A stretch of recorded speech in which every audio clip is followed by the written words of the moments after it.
ओम शांति। सुनते हैं आज की मीठी मुरली। मीठे बाप दादा से बाबा कह रहे, मीठे बच्चे, लक्ष्य को सदा सामने रखो तो दादी गुण आ जाएंगे। हमारा लक्ष्य क्या है? हमारा लक्ष्य है लक्ष्मी नारायण बनना। तो लक्ष्य अगर हम सामने रखेंगे कि हमको ये बनना है, बाबा यही बनाने आया है, पहले तो इस पे निश्चय, और फिर हमेशा सामने उसको रखे, सोते जागते, ये मैं बन रही हूँ, मैं आत्मा ये बन रहा हूँ। तो दैवी गुण आते जाएंगे। अब अपनी संभाल करनी है, आसुरी गुणों को निकाल दैवी गुण धारण करना। अब अपनी बहुत बहुत संभाल करनी है, क्योंकि माया आएगी आसुरी गुण को, पिछला गुण जो हमारा आसुरी था उसको उकसाने। लेकिन अब हमको निकाला तो अब उसको धारण नहीं करना है ना, और नहीं निकाला है तो उसको निकाल देना है।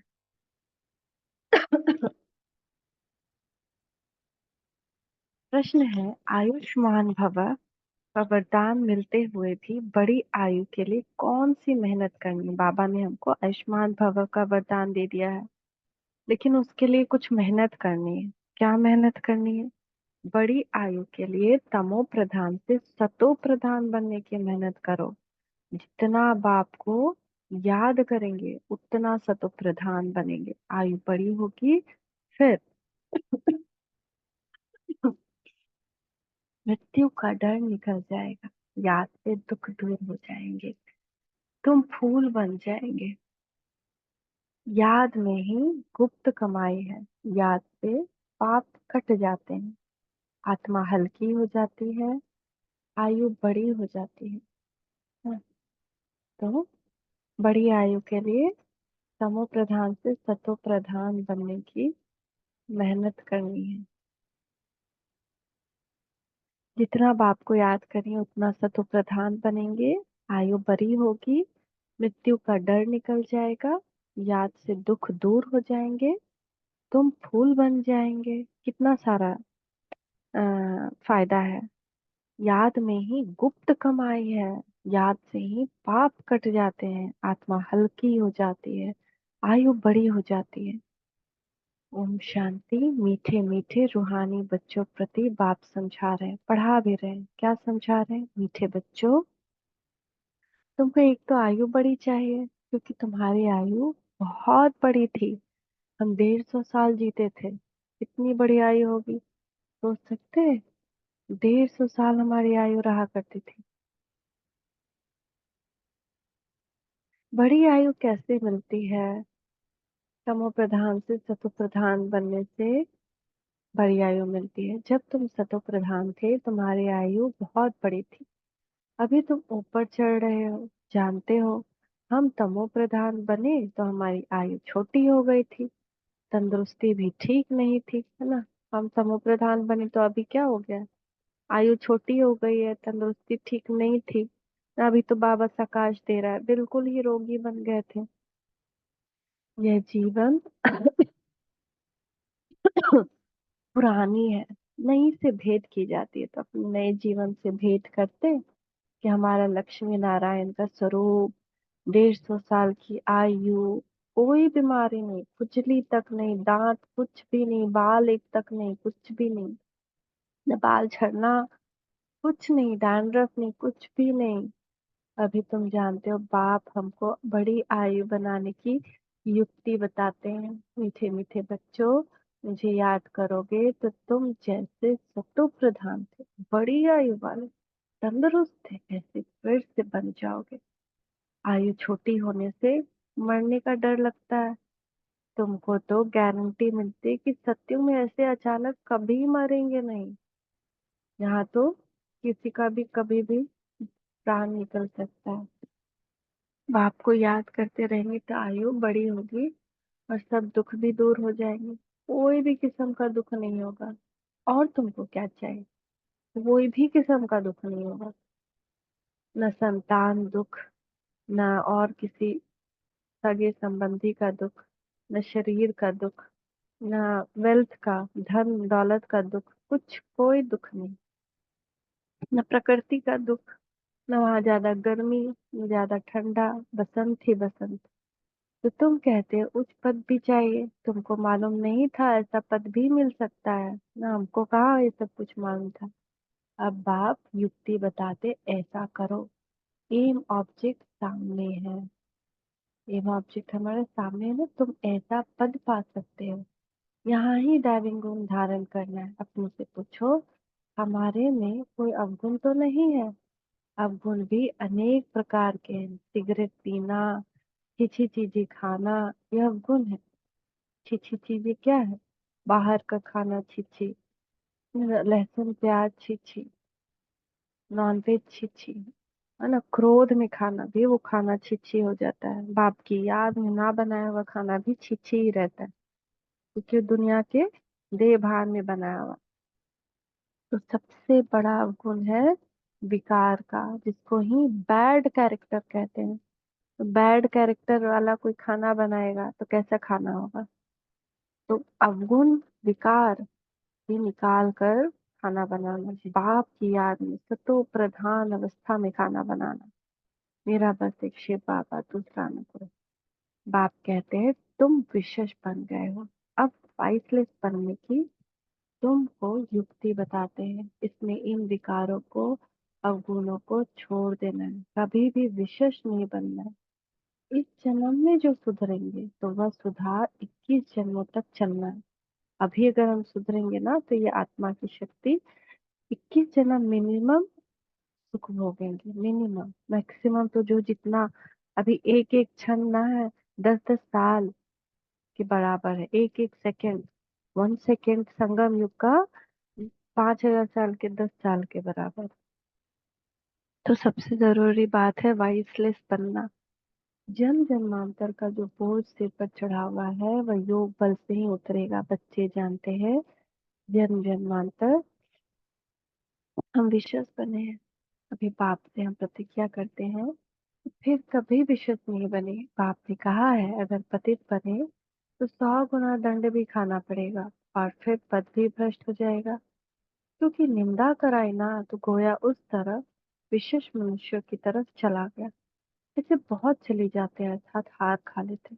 आगे तुमको पता नहीं था, ये धंधा विकार का नहीं करना चाहिए। कोई अच्छे बच्चे होते हैं, कहते हैं हम ब्रह्मचर्य में रहे, और कोई कोई तो बच्चे बाबा के बाद में बनते हैं, लेकिन बचपन से ब्रह्मचर्य में रहते आए हैं।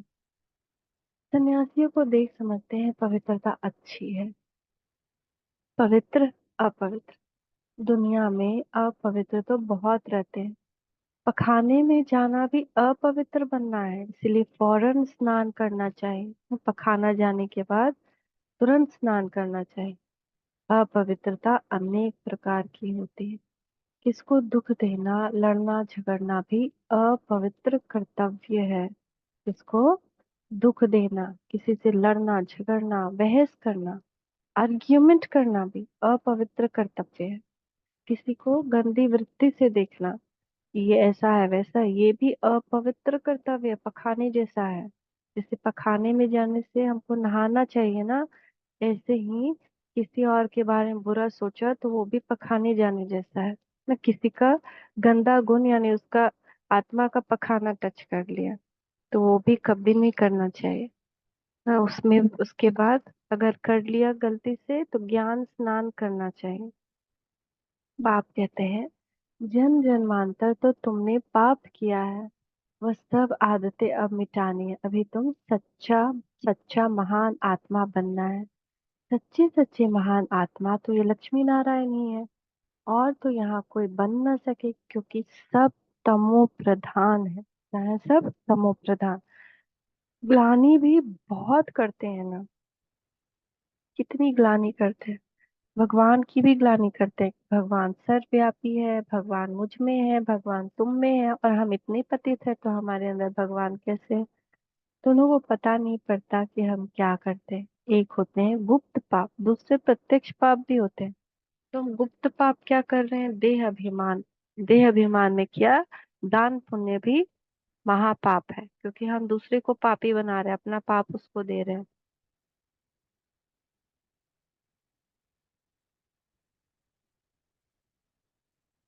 यह है तमो प्रधान दुनिया। बच्चे जानते हैं बाप हमको अभी समझदार बना रहे, इसलिए उनको सब याद करते हैं। सबसे अच्छी समझ तुमको मिलती है, पावन बनना है, फिर गुण भी चाहिए। देवताओं के आगे जो तुम महिमा गाते आए हो, अभी ऐसा तुमको बनना है। बाप समझाते हैं, मीठे मीठे बच्चों, तुम कितने मीठे बुलबुल फूल थे, फिर कांटे बन पड़े हो। अब बाप को याद करो तो याद से तुम्हारी आयु बड़ी होगी, पाप भी भस्म होंगे, सिर से बोझा हल्का होगा। इतनी संभाल करनी है ना, दूसरे के अवगुण देखेंगे तो वो हम में भी आएंगे। हमारे में क्या क्या अवगुण है वो निकालने हैं। जैसे नारद का मिसाल है, उनको कहा तुम लायक हो ना। नारद को कहा ना, देखो अपना मुख, ना लक्ष्मी को वरने आए हो, तो माना अपने अंदर के गुण को देखो। उसने देखा कि बरोबर हम लायक नहीं है, अभी भी बंदर जैसे हैं। बंदर में क्या होता है? क्रोध होता है, मोह होता है ना। बाप तुमको उच्च बनाते हैं, बाप के तुम बच्चे हो ना। जैसे कोई का बाप महाराजा होता है तो कहेंगे ना, हमारा बाप महाराजा है। बाप बहुत सुख देने वाला है। जो अच्छे स्वभाव के महाराजा होते हैं, उन्हें कभी क्रोध नहीं आता। अभी तो आहिस्ते आहिस्ते सबकी कलाएं उतरती गई हाँ, अभी तो ऐसे कोई अच्छे महाराजा ही नहीं है जिसको क्रोध ही ना है। सबका कला आत्मा का कम हो गया, शक्ति खत्म हो गई है। तभी अवगुण प्रवेश करते गए हैं, कला कमती होती गई है, तमो होते गए हैं। तमो प्रधान की भी जैसे अंत आकर हुई, कितने दुखी हो पड़े। तुमको कितना सहन करना पड़ता है। कभी अभी अभी अविनाशी सर्जन द्वारा तुम्हारी दवाई हो रही है, तो जितना हम योग करते हैं ना, बाबा हमारी आत्मा की दवाई कर रहा है। आत्मा स्वस्थ होती है तो शरीर खुद स्वस्थ होने लगता है। इसलिए देखिए दादियों की उम्र लंबी कैसे हुई।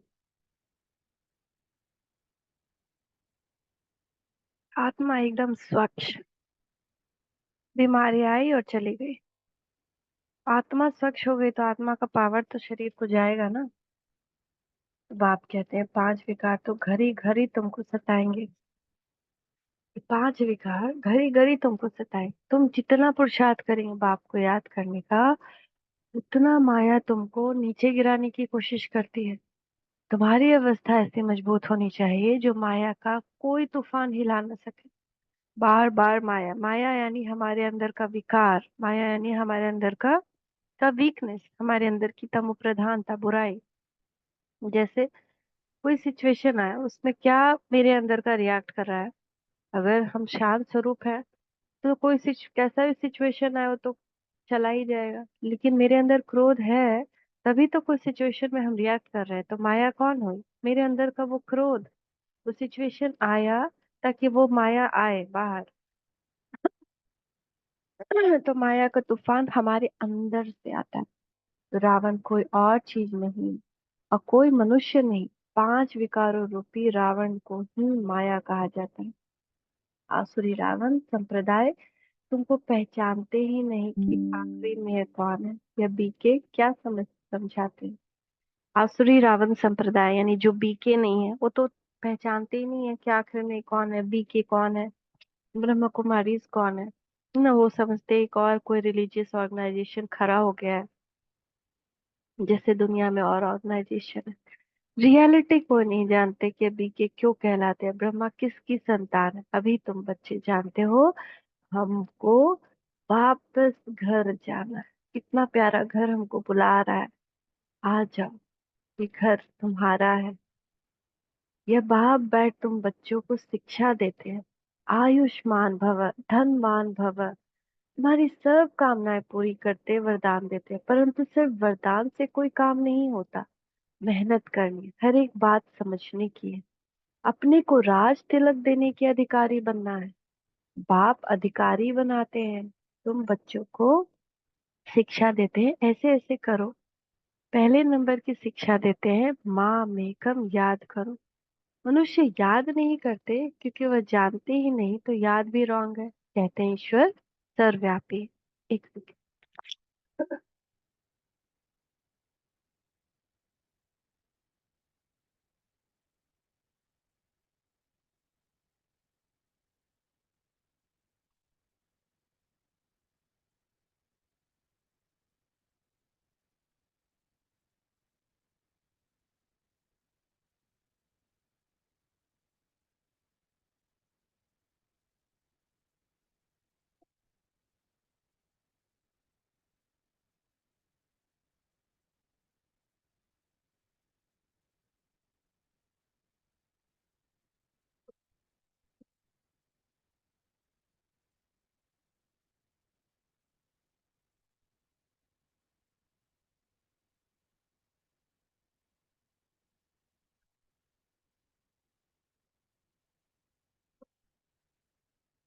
क्या कहते हैं? ईश्वर सर्वव्यापी है, भगवान सर्वव्यापी है ना। तो शिव बाबा को फिर याद कैसे करेंगे? शिव के मंदिर में जाकर पूजा करते हैं ना। तो तुम पूछो, इनका ऑक्यूपेशन बताओ ना। शिव के मंदिर में पूजा कर रहे हो तो बताओ इनका ऑक्यूपेशन क्या है। तो कहते हैं भगवान सर्वव्यापी है, पूजा करते हैं, उनसे रहम मांगते हैं, मांगते हुए फिर कोई पूछता है परमात्मा कहाँ है, तो कहते हैं सर्वव्यापी है। चित्र के सम्मुख क्या करते हैं? फिर चित्र सम्मुख नहीं तो कला काया ही छठ हो जाती है। जा रहे हैं मूर्ति के आगे पूजा कर रहे हैं और फिर कहते हैं भगवान सर्वव्यापी है, तो मूर्ति के आगे क्यों हो? तो कितनी भूले भक्ति में, कितनी भूले करते हैं। फिर भी भक्ति से कितना प्यार है। श्री कृष्ण के लिए क्या करते हैं? निर्जल, निर्जल आदि करते हैं ना श्री कृष्ण के लिए।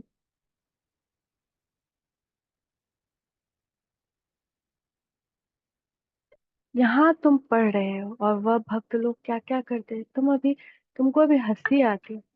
ड्रामानुसार भक्ति करते कदम नीचे उतरते आए, ऊपर तो कोई चढ़ ना सके। अभी यह पुरुषोत्तम संगम युग है जिसका कोई को पता नहीं। अभी तुम पुरुषोत्तम बनने के लिए पुरुषार्थ करते हो। टीचर स्टूडेंट का सर्वेंट होता है ना, स्टूडेंट की सर्विस करते हैं। गवर्नमेंट सर्वेंट है, बाप भी कहते सेवा करता हूँ, तुमको पढ़ाता भी हूँ। सभी आत्माओं का बाप है, टीचर भी बनते हैं। सृष्टि के आदि मध्य अंत का ज्ञान भी सुनाते हैं। ये ज्ञान और कोई मनुष्य में हो न सके, कोई सिखला न सके। तुम पुरुषार्थ ही करते हो कि हम यह बने। दुनिया में मनुष्य कितनी तमो प्रधान बुद्धि है, बहुत खौफनाक दुनिया है। जो मनुष्य को नहीं करना चाहिए वही करते हैं। कितना खून डाका आदि लगाते हैं, क्या नहीं करते हैं। 100% तमो प्रधान है। अभी तुम 100% सतो प्रधान बन रहे हो। उसके लिए युक्ति बताई है, याद की यात्रा। याद से ही विकर विनाश होंगे, बाप से जाकर मिलेंगे। भगवान बाप आते कैसे हैं यह भी तुम अब समझते हो। इस रथ में आए हैं, ब्रह्मा के थ्रू सुनाते हैं। जो फिर तुम धारण कर औरों को सुनाते हो तो दिल होती है डायरेक्ट सुने। बाप के परिवार में जाएं। यहाँ बाप भी है, माँ भी है, बच्चे भी हैं, परिवार में आ जाते हैं। वह तो दुनिया ही आसुरी है। तो आसुरी परिवार से तुम तंग आ जाते हो, इसलिए धंधा आदि छोड़कर बाबा के पास रिफ्रेश होने के लिए आते हो। यहाँ रहते भी हैं ब्राह्मण, तो इस परिवार में आकर बैठते हो। घर में जाएंगे तो फिर ऐसा परिवार नहीं होगा, वहां तो देहधारी है। उस घोरक धंधे से निकल तुम यहाँ आते हो। अब बाप कहते हैं देह के सब संबंध छोड़ो, खुशबूदार फूल बनना है। फूल में खुशबू होती है, सब उठाकर खुशबू लेते हैं। अब के फूल को नहीं उठाएंगे। तो फूल बनने के लिए पुरुषार्थ करना है, इसीलिए बाबा भी फूल ले आते हैं। ऐसे बनना है। घर गृहस्थ में रहते एक बाप को याद करना है। तुम जानते हो ये देह के संबंधी तो खलास हो जाने, ये संबंधी न पहले थे न आगे रहेंगे, सब खलास हो जाने। तो तुम यहाँ गुप्त कमाई कर रहे हो। तुमको शरीर छोड़ना है ना, मृत्यु को नहीं पाना, हमको शरीर को छोड़ना है। कमाई करके बहुत खुशी से हर्षित मुख हो। शरीर छोड़ना है ना, ज्ञान की योग की कमाई करके, पुण्य कमाई करके घूमते फिरते बाप की याद में रहो तो तुमको कभी थकावट नहीं होगी। बाप की याद में अशरीरी हो, कितना भी चक्कर लगाओ, भल यहाँ से नीचे आबू रोड चले जाओ तो भी थकावट नहीं होगी। पाप कट जाएंगे, हल्के हो जाएंगे। तो बाबा कह रहे हैं अगर हम बाप की याद में है ना, अशरीर अवस्था में हैं, हम बिंदु देख रहे हैं खुद को। मैं आत्मा बिंदु चल रही हूँ, बिंदु बाप को याद कर रही हूँ, उसके साथ कंबाइंड हूँ। मैं शिव शक्ति कंबाइंड हूँ। मैं मास्टर ज्ञान सूर्य हूँ, ज्ञान सूर्य बाबा से कंबाइंड हूँ। ऐसे कंबाइंड फॉर्म को देखते देखते कर्म करेंगे तो बिल्कुल थकावट नहीं होगी और पाप भी कट जाएंगे, एकदम आत्मा हल्की। तुम बच्चों को कितना फायदा होता है। और तो कोई जान ना सके। सारी दुनिया के मनुष्य पुकारते हैं, पतित पावन आकर पावन बनाओ। फिर उनको महात्मा कैसे कहेंगे? पतित को फिर माथा थोड़ी टेका जाता है, माथा पावन के आगे झुकाया जाता है। कन्या का मिसाल, जब विकारी बनती है तो सबके आगे सिर झुकाती है। विकारी कब बनती है? जब शादी हो जाता है ना। और फिर पुकारती है कि हे पतित पावन आओ। अरे पतित बने ही क्यों जो पुकारना पड़े? बाबा कह रहे हैं पतित बने ही क्यों, कुंवारी कन्या का तो पूजा होता है। कुंवारी कन्या को कई धर्मों में तो ना उनको पैर छूने दिया जाता है, बल्कि पूजा वगैरह में उनका ही पैर छुआ जाता है। तो सबके शरीर तो विकार की पैदाइश है ना, क्योंकि रावण का राज्य है। अभी तुम रावण से निकल आए हो। इसको कहा जाता है पुरुषोत्तम संगम युग। अभी तुम पुरुषार्थ कर रहे हो राम राज्य में जाने के लिए। सतयुग है राम राज्य। श्री त्रेता में रामराज गए तो फिर सूर्यवंशी लक्ष्मी नारायण का राज्य कहा गया। तो ये सब ज्ञान अभी तुम बच्चों को मिल रहा है। नए नए भी आते हैं जिनको तुम ज्ञान देते हो, लायक बनाते हो। कोई का संग ऐसा मिलता है जो फिर लायक से नालायक बन पड़ते हैं, बाप पावन बनाते हैं। तो पतित बनना ही नहीं है, कैसे भी करके अब अपने को बचाना है। जबकि बाप आया है पावन बनाने। माया ऐसी जबरदस्त है जो पतित बना देती, हरा देती। कहते बाबा रक्षा करो, वाह। लड़ाई के मैदान में ढेर मरते हैं, फिर रक्षा की जाती है क्या? या माया की गोली बंदूक की गोली से भी बहुत कड़ी है। काम की चोट खाई, गोया ऊपर से नीचे गिरा। सत्युग में सब पवित्र गृहस्थ आश्रम वाले होते हैं जिनको देवता कहा जाता है। अभी तुम जानते हो बाप कैसे आए, कहाँ रहते, कैसे आकर राजयोग सिखाते हैं, दिखलाते हैं। अर्जुन के रथ पर बैठ ज्ञान दिया है। फिर उनको सर्वव्यापी क्यों कहते हैं? गीता में दिखाते हैं अर्जुन के रथ पर बैठ ज्ञान दिया, फिर सर्वव्यापी कैसे हो गए? बाप जो स्वर्ग की स्थापना करते हैं उन्हें ही भूल गए। अभी वह स्वयं अपना परिचय देते हैं। अगर भगवान सर्वव्यापी थे तो दुर्योधन के भी साथ थे। तो ऐसे तो नहीं हुआ ना, उसने दिखाया है कि अर्जुन के साथ थे, पांडव के साथ थे, इसलिए पांडव विजयी बने। अच्छा, मीठे मीठे सिकी लदे बच्चों प्रति माता पिता बाप दादा का याद प्यार गुड मॉर्निंग।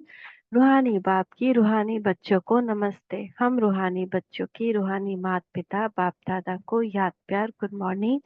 नमस्ते बाबा, नमस्ते, शुक्रिया बाबा, शुक्रिया। धारणा के लिए मुख्य सार, महान आत्मा बनने के लिए अपवित्रता की जो भी गंदी आदतें हैं वह मिटा देनी है। दुख देना, लड़ना झगड़ना, ये सब अपवित्र कर्तव्य हैं जो तुम्हें नहीं करने हैं। अपने आप को राज तिलक देने का अधिकारी बनाना है। दुख देना, लड़ना झगड़ना, बहस करना, ये सारे, किसी के अवगुण देखना, उसकी बातें करना इधर उधर, सब अपवित्र कर्तव्य है जो हमको बाबा ने कहा आज नहीं करने हैं। बुद्धि को सब गोरख धंधों से, देहधारियों से निकाल खुशबूदार फूल बनना है। गुप्त कमाई जमा करने के लिए चलते फिरते अशरीरी रहने का अभ्यास करना है। तो जब ये अब आज टीचर हमको जब ये होमवर्क दे रहा है ना, तो चलते फिरते अभ्यास कीजिए कि मैं बिंदु चल रहा हूँ, मैं बिंदु यहाँ गया, मैं बिंदु अभी किचन में आया, मैं बिंदु इस कमरे में आया। तो अभ्यास करना है। वरदान, देखिए बाप दादा का वरदानी हस्त अपने मस्तक के ऊपर अपने शुभ चिंतन की शक्ति से, अपने शुभ चिंतन की शक्ति से आत्माओं को चिंता मुक्त बनाने वाले शुभ चिंतक मणि भव। है ना, हमको हमेशा किसी भी सिचुएशन में शुभ चिंतन करना है, अच्छा होगा, सब ठीक होगा। और ऐसे में सब कुछ चिंता से हम मुक्त कर देंगे। आज के विश्व में सब आत्माएं चिंतामणि है। उन चिंतामणियों को आप शुभ चिंतक मणि अपने शुभ चिंतक की शक्ति द्वारा परिवर्तन कर सकते हो। जैसे सूर्य की किरणें दूर दूर तक अंधकार को मिटाती है, ऐसे आप शुभ चिंतक मणियों की शुभ संकल्प रूपी चमक व किरणें विश्व में चारों ओर फैल रही है। इसीलिए समझते हैं कि कोई स्पिरिचुअल लाइट गुप्त रूप से अपना कार्य कर रही है। यह टचिंग अभी शुरू हुई है, आखिरी ढूंढते ढूंढते स्थान पर पहुंच जाएगी ना। स्पिरिचुअल लाइट, हम लोग स्पिरिचुअल लाइट हैं, ना कार्य कर रहे हैं, ना किरणें फैला रहे हैं शुभ संकल्पों के। तो अभी स्लोगन है बाप दादा के डायरेक्शन को क्लियर कैच करने के लिए। मन बुद्धि की लाइन क्लियर रखो। कभी हम परेशानी में हैं, भगवान को पुकार रहे हैं, भगवान अभी क्या करें, बाबा अभी क्या करें, लेकिन भगवान रिप्लाई देता है। और उसको सुनने के लिए मन बुद्धि को क्लियर रखना है। कुछ भी उसमें है, दाग धब्बा, कुछ भी ब्लॉकेज है, कोई चिंता चल रही है, कोई भी पास्ट फ्यूचर प्रेजेंट किसी भी निगेटिविटी में या वेस्ट विचार में है, तो हम बाप दादा का डायरेक्शन क्लियर कैच नहीं कर पाए। लेकिन करेक्ट एग्जैक्टली बाबा का आवाज सुनाई देता है, जो मन बुद्धि क्लियर हो कि अब ये करो। ओम शांति, ओम शांति, ओम शांति।